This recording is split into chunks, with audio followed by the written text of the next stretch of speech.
masuk surga dan mendapatkan syafaat di yaumil akhir. Amin ya rabbal alamin. Yang terhormat bapak-bapak dari pengurus Dewan Masjid yang saya hormati, terima kasih untuk kesempatan yang diberikan kepada saya. Namun sebelumnya saya ingin memberi sedikit informasi bahwa saya bukan ustaz, ibu-ibu. Saya kalau jadi ustaz cuma di sinetron aja sebenarnya. Kalau di sini masjid ini sudah bagian dari hidup saya. Rumah saya kebetulan tidak jauh dari Masjid Nurul Haq. Rumah saya masih di jalan Sembaris Raya. Jadi saya juga bagian dari masjid ini. Saya sering sholat di sini. Saya kenal orang-orangnya baik-baik di sini. Beliau-beliau di depan saya ini guru-guru saya. Dan saya berharap, tadi sempat ngobrol sama bapak-bapak, bagaimana supaya yang muda-muda ini, anak-anak muda, banyak sekali di Kebon Baru ini, supaya mereka bersemangat mau meramaikan rumahnya Allah. Apa yang bisa saya berikan akan saya berikan, insya Allah. Hari ini saya akan berbicara yang berkaitan dengan anak muda. Ada yang masih muda, ada yang pernah muda. Kenapa anak muda ini sangat menarik? Usia saya sekarang 33 tahun. Saya baru menikah 2 tahun yang lalu. Istri saya usianya 22 tahun. Anak satu umurnya 4 bulan ibu. Jadi masih kecil. Saya baru bisa merasakan jadi orang tua sekarang. Saya baru tahu gimana rasanya sedih kalau anak nangis. Saya baru tahu gimana rasanya bahagianya melihat ketawanya anak pertama kali. Saya sama istri itu nggak bisa tidur nungguin dia ketawa waktu itu. Ketawa dia pertama kali berkesan sekali buat saya. Dari dia lahir, saya menyaksikan sendiri di ruang operasi. Dia lahir dari rahim istri saya, kemudian tidak berdaya sama sekali, merah kecil, saya gendong, saya takut jatuh. Sekarang sudah 4 bulan. Beratnya mungkin sudah sekitar 7 kilo. Sudah berasa berat kalau digendong sekarang. Apa yang saya renungkan? Satu hal yang saya renungkan bahwa betapa Allah sangat berkuasa atas segalanya dalam hidup ini. Mau tua, mau muda, mau anak-anak, mau yang sudah sepuh sekalipun, yang namanya manusia pasti tidak lepas dari kekuasaannya Allah. Tidak lepas dari izinnya Allah Subhanahu wa Ta'ala. Saya ingin berbagi 2 cerita. Ada 2 cerita yang saya sangat suka sekali. Cerita pertama dilukiskan oleh Allah Subhanahu wa Ta'ala dalam Al-Quran. Di satu negeri ada seorang raja. Raja ini bernama Dikianus. Raja yang memerintah secara zolim. Raja ini menyuruh dan memerintahkan rakyatnya untuk menyembah kepada dirinya dan menyembah kepada berhala. Di dalam lingkungan kerajaan ini ada 6 orang pemuda, ada 6 orang anak muda. Anak muda ini merasa bahwa akidah mereka agak terganggu kalau mereka mengikuti kemauan raja. Karena mereka tidak meyakini bahwa Tuhan itu manusia dan berhala. Ketika ditanya, ayo ikut agama kami, ayo menyembahku, kata raja, dan sembah berhala. Apa jawaban dari pemuda-pemuda, 6 orang pemuda ini?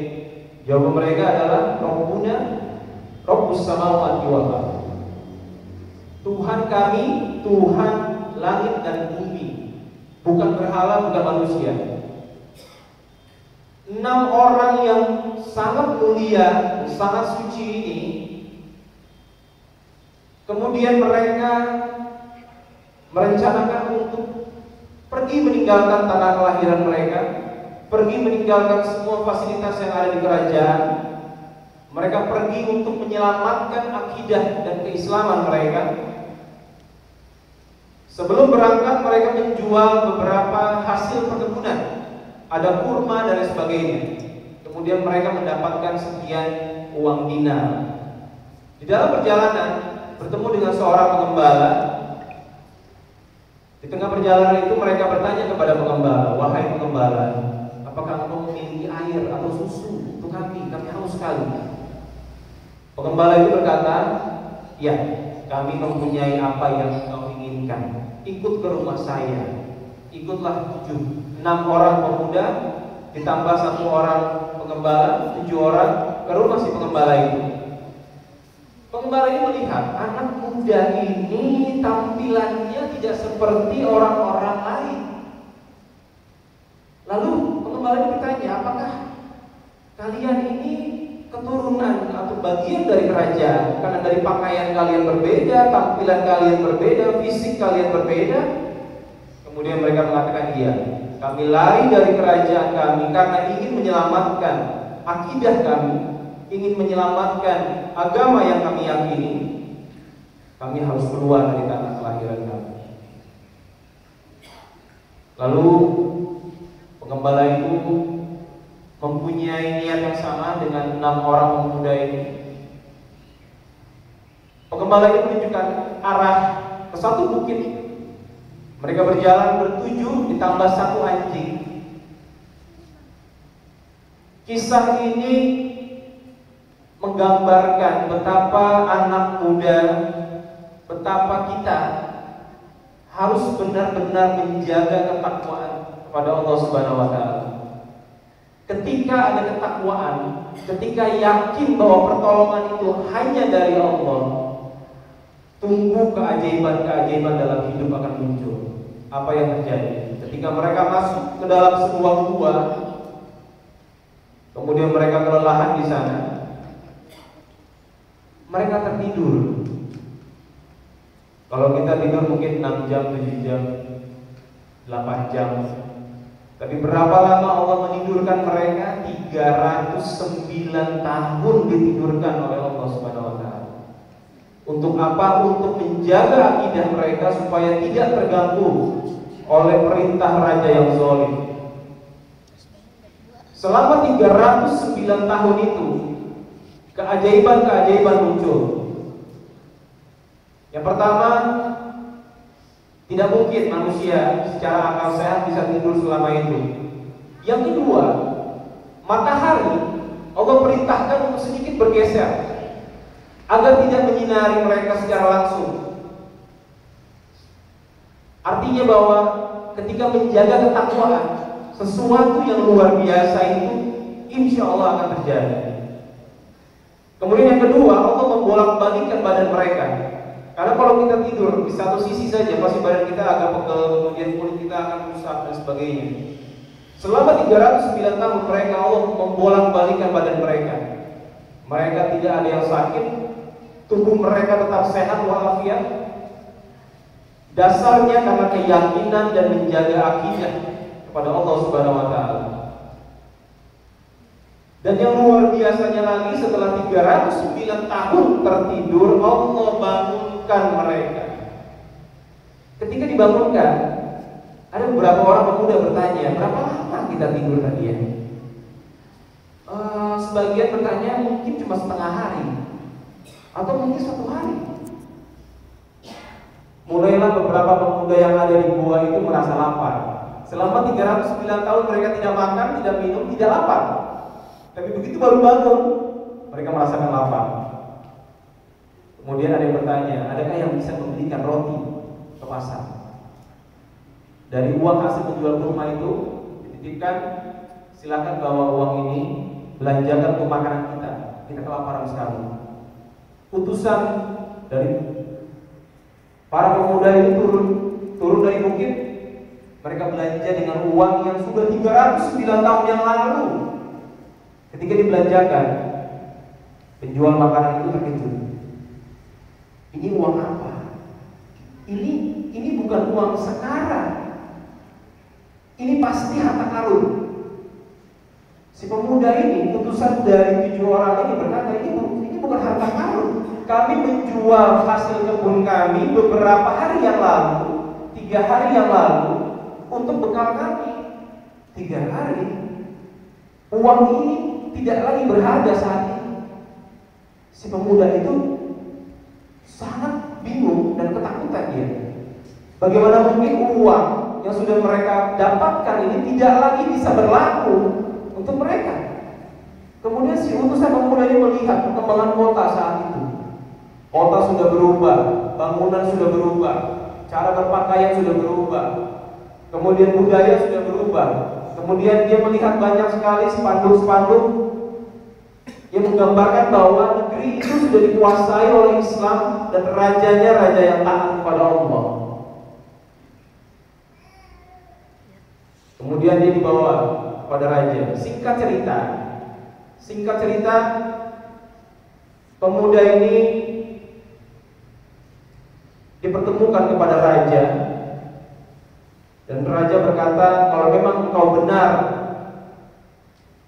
menjadi bagian dari berita, karena di negeri itu sudah tersebar berita bahwa ada 7 orang pemuda yang hilang ke satu tempat yang tidak pernah ditemukan.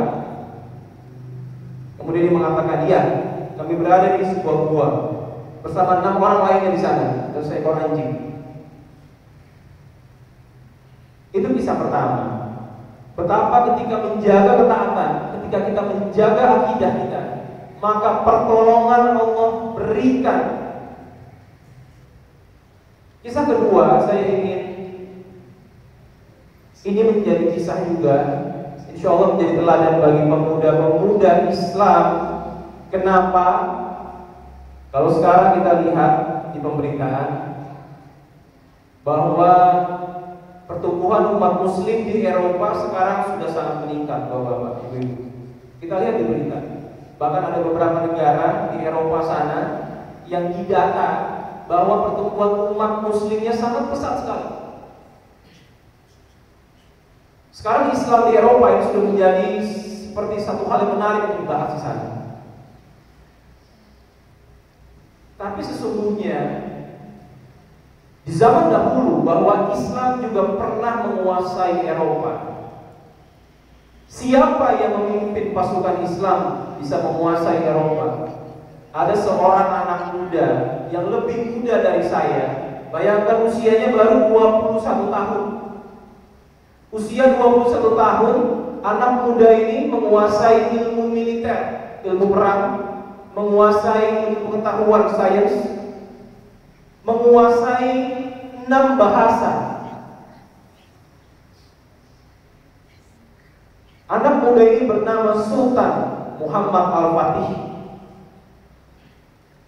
Dari umur 19 tahun dia sudah menjadi sultan menggantikan ayahnya. Kenapa Sultan Muhammad Al-Fatih ini menjadi istimewa? Apa yang menjadi istimewa? Satu yang tercatat dalam sejarah,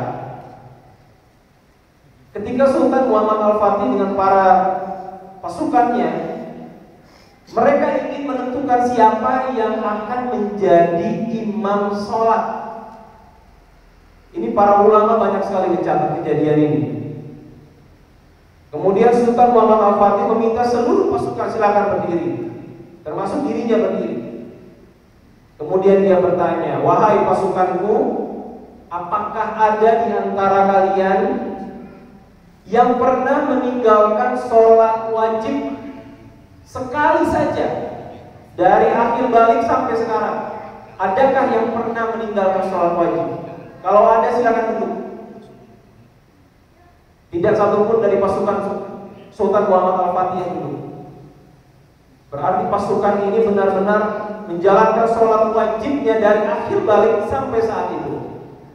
Karena tidak ada yang duduk, kemudian Sultan Muhammad Al-Fatih kembali bertanya, wahai pasukanku, adakah di antara kalian yang pernah meninggalkan sholat sunnah rawatib walau sekali saja dalam hidup kalian dari akhir balik sampai sekarang. Kalau ada sekarang dulu, setengah dari pasukan Sultan Muhammad Al-Fatih duduk di bawah. Artinya ada yang pernah meninggalkan sholat sunnah rawatib sekali saja. Kemudian yang ketiga, kembali lagi Muhammad Al-Fatih bertanya, wahai pasukanku yang masih berdiri sekarang, adakah di antara kalian yang pernah meninggalkan sholat tahajud walau sekali saja dalam hidup kalian dari akhir balik sampai sekarang? Semua pasukannya duduk, hanya Sultan Muhammad Al-Fatih sendiri yang berdiri. Ini keistimewaan beliau. Beliau tidak pernah tinggal sholat wajib dari akhir balik sampai wafat.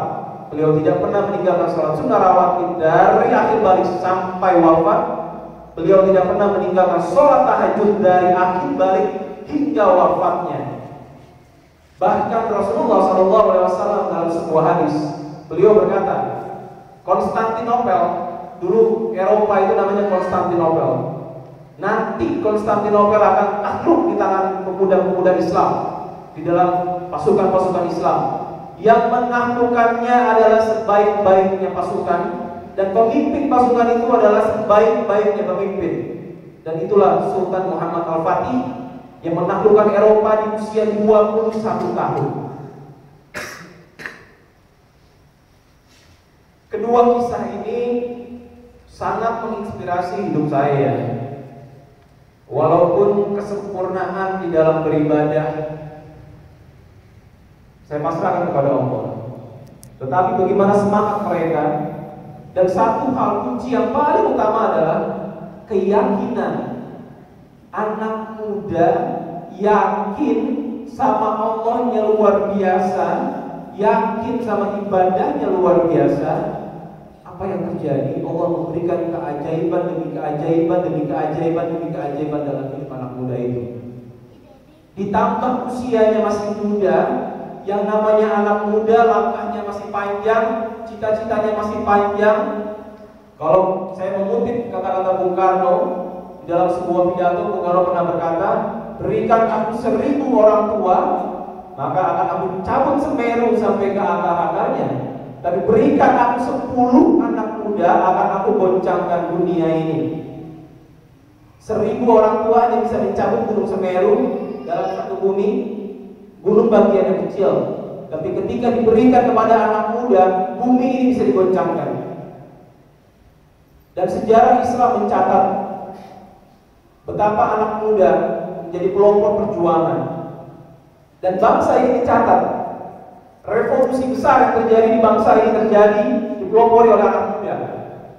Reformasi ini juga dipelopori oleh anak muda. Jadi yang masih muda-muda, insya Allah dua kisah yang saya sampaikan ini bisa menjadi perenungan, menjadi inspirasi juga buat saya.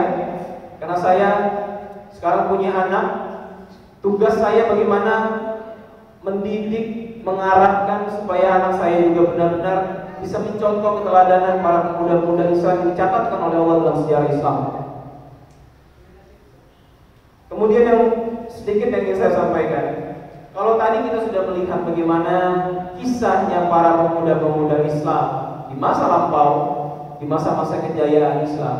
Sekarang coba kita lihat bagaimana wajahnya pemuda kita saat ini. Apakah ada yang tidak meninggalkan sholat tahajud walaupun sekali saja? Yang pasti tidak pernah melewatkan pertandingan langsung sepak bola, ya. Beberapa hal, ada data dari BNN, dari Badan Narkotika Nasional, mengatakan bahwa pengguna narkoba saat ini diprediksi tahun 2015 5,1 juta jiwa. Saya berdoa mudah-mudahan di lingkungan Masjidul Haq ini tidak ada yang terkena narkoba satupun. Amin. Karena ketika sudah terkontaminasi oleh racun-racunnya narkoba itu pasti akan merusak fisik, merusak mental, merusak spiritual. Bagaimana bisa merencanakan masa depan kalau organ-organ di dalam tubuh ini sudah dirusak dengan narkoba? Kemudian keprihatinan yang kedua ada angka dari Badan BKKBN yang mengatakan bahwa 20,9% remaja di Indonesia itu hamil dan melahirkan di luar nikah. Ini fakta dan kenyataan yang kita mau nggak mau pasti harus terima. Ini faktanya sudah ada.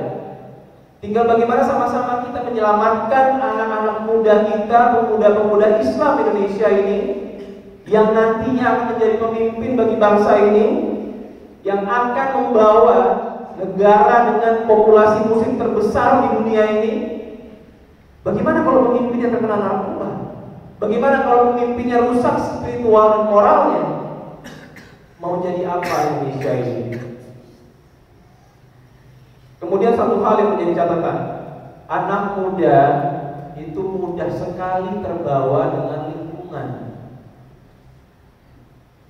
Ini mengingatkan kita semua. Saya juga sudah jadi orang tua, mudah-mudahan jadi pengingat saya untuk anak saya nanti. Artinya lingkungan sangat mempengaruhi kehidupan anak muda. Berapa banyak anak muda yang mulai belajar merokok sekarang karena teman-temannya. Saya sering lihat di perempatan-perempatan, tapi bukan di Kebun Baru, ada di belahan wilayah yang lain. Anak-anak muda pulang sekolah masih pakai seragam, jongkok di bawah warung rokok, kemudian merokok bareng-bareng. Dan itu ada. Anak muda yang di zaman saya sekolah dulu, masa-masa SMA, saya menyaksikan dengan mata kepala saya sendiri bagaimana teman-teman saya yang masih SMA itu pakai narkoba di depan saya. Dan itu faktanya ada sampai sekarang. Bahkan angkanya menurut BNN itu meningkat.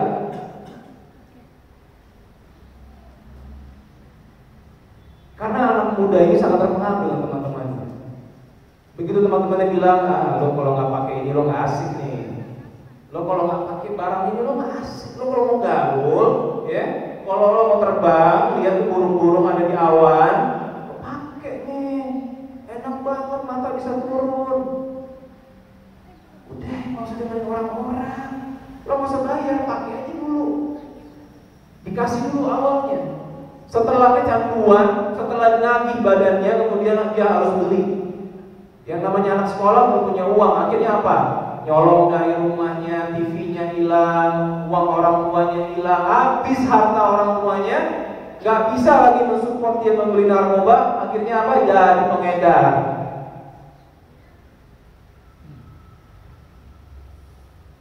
Saya menyampaikan ini karena saya ingin sama-sama.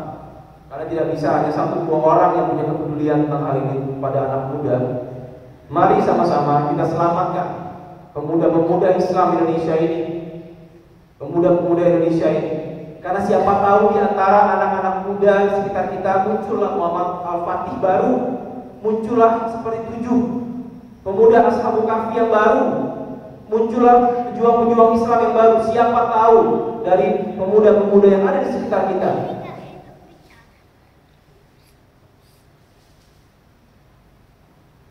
Yang terakhir yang saya mau sampaikan, pengalaman saya di dalam kehidupan. Tadi sempat saya bercerita dengan bapak-bapak Dewan Masjid. Tolong cerita sedikit bagaimana sejarah perjalanan hidup saya. Saya belajar tahun 2001, saya kuliah di Universitas Indonesia. Saya ambil Fakultas Ilmu Sosial dan Politik. Jurusannya perbankan. Jadi tiap hari dari Jakarta Depok naik kereta. Di saat saya kuliah saat itu, saya belajar teater. Jadi teater itu satu tempat di mana kita belajar acting, Pak.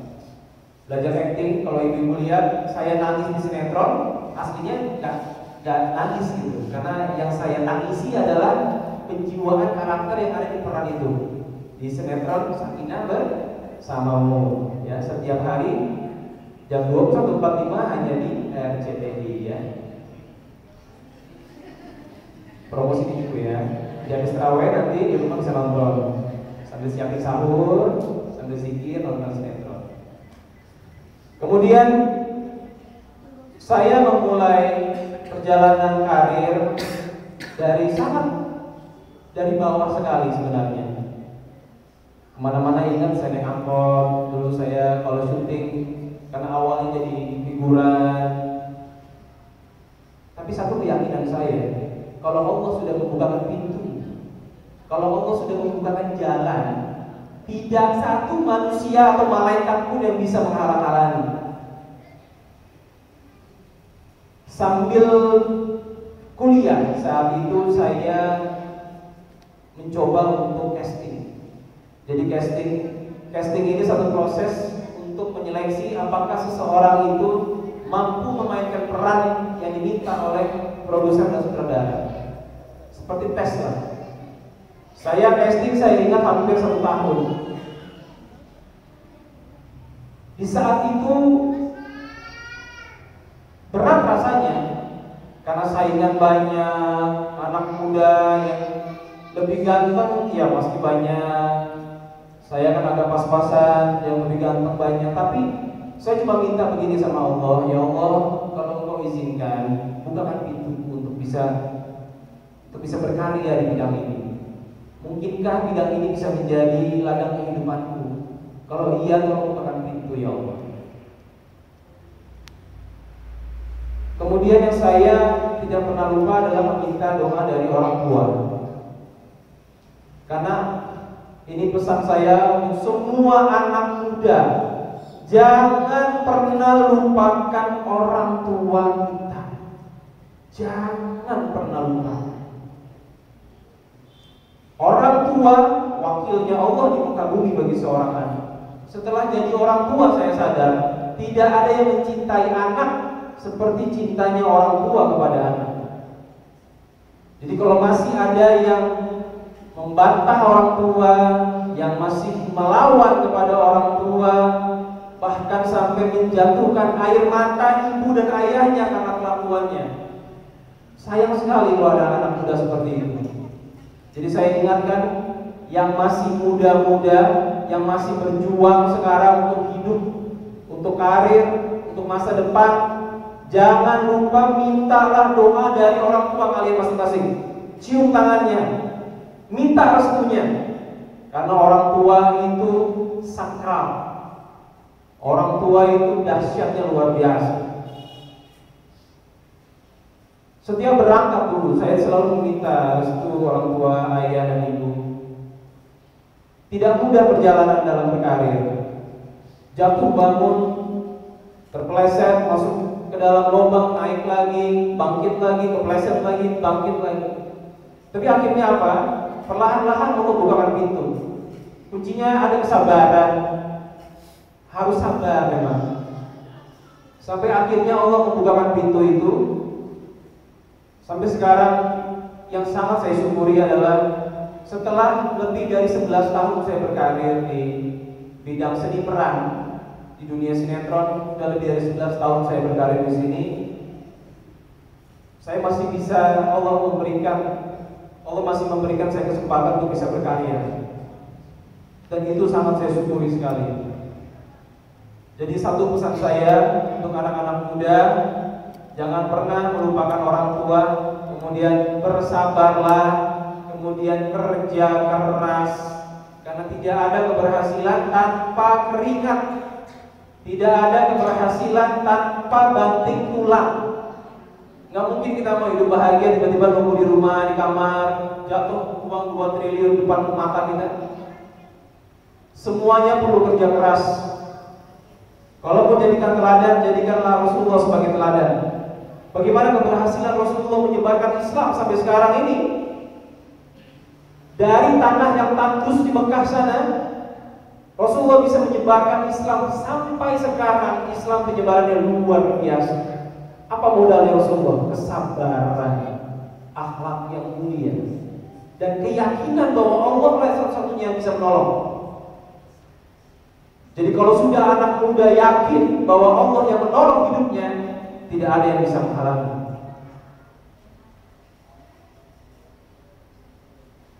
Terakhir saya ingin mengajak kita semua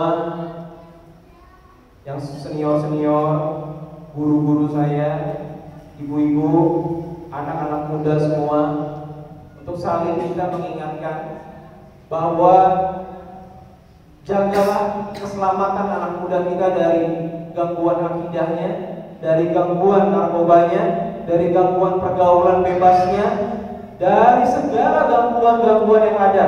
Karena kalau rusak, itu pengaruhnya luar biasa ke masa depan. Kemudian saya berdoa mudah-mudahan Allah menyelamatkan semua anak muda Indonesia, terutama yang Islam, untuk bisa mencontoh Muhammad Al-Fatih, Rasulullah SAW, dan seluruh pejuang-pejuang Islam yang lain. Saya rasa itu saja pembuka yang bisa saya sampaikan. Nanti ada tanya jawab, langsung dari saya atau MC? Langsung aja. Oke, baik. Itu pembuka yang bisa saya sampaikan. Karena tadi diizinkan oleh Bapak Dewan Pengurus Masjid untuk ada tanya jawab supaya kita lebih akrab dan supaya kita ada komunikasi dua arah. Saya buka forum ini untuk 3 penanya dulu. Silahkan yang ingin bertanya. Iya Bapak. Ada yang ingin bertanya?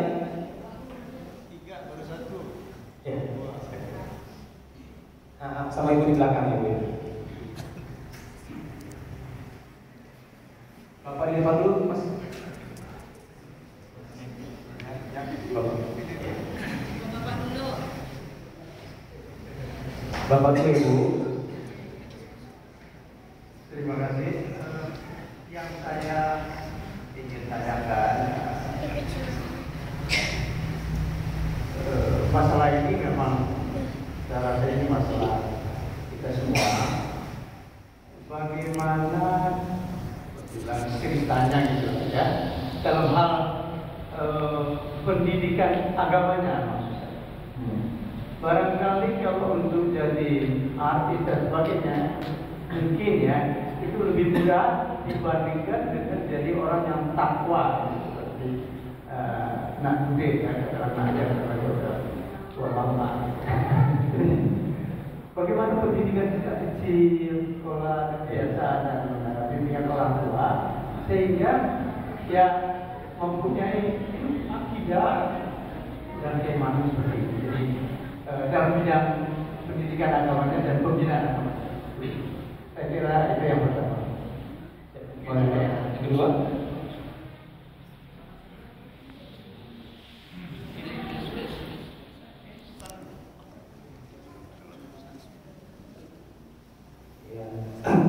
Sayang saya adalah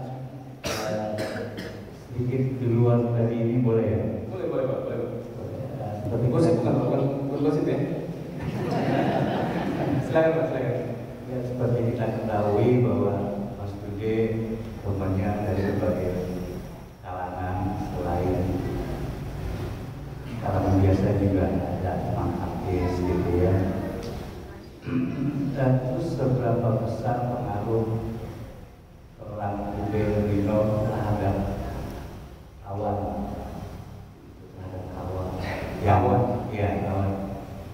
yang pada nyatanya saya melihat ada teman Mas Bude yang akhirnya melenceng jauh. Terus apa yang Mas Bude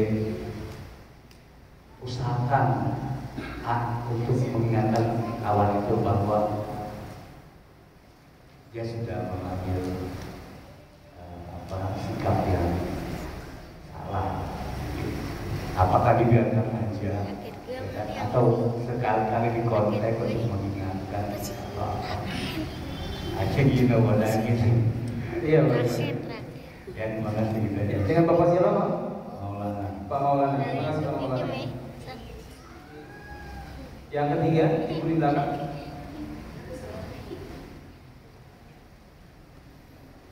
Assalamualaikum warahmatullahi wabarakatuh. Waalaikumsalam. Terima kasih selamat datang kepada Anda Bude. Ya Bu. Saya menyampaikan bangga gitu ya, seorang artis yang bisa bisa sampai tidak terkonfirmasi, yang namanya artis itu udah luar biasa. Satu, kedua lagi tadi Doni saya bilang bagaimana pendidikan di rumah itu seperti ini. Itu kan ada proses yang luar biasa. Saya tidak bisa lihat hasil, hanya proses itu yang sangat berat di lingkungan keluarga, apalagi yang sekarang sudah darurat istilahnya ya, di lingkungan artis begitu hebat. Di kampung kita ini sebuah baru yang begitu hebat, setiap gang anak-anak yang nongkrong, bahkan tetangga yang sudah nongkrong itu jadi kata banyak gitu. Saya juga ingin mungkin kontribusi daripada anak harus bagaimana terhadap lingkungan kita ini. Hanya itu harus saya terima kasih.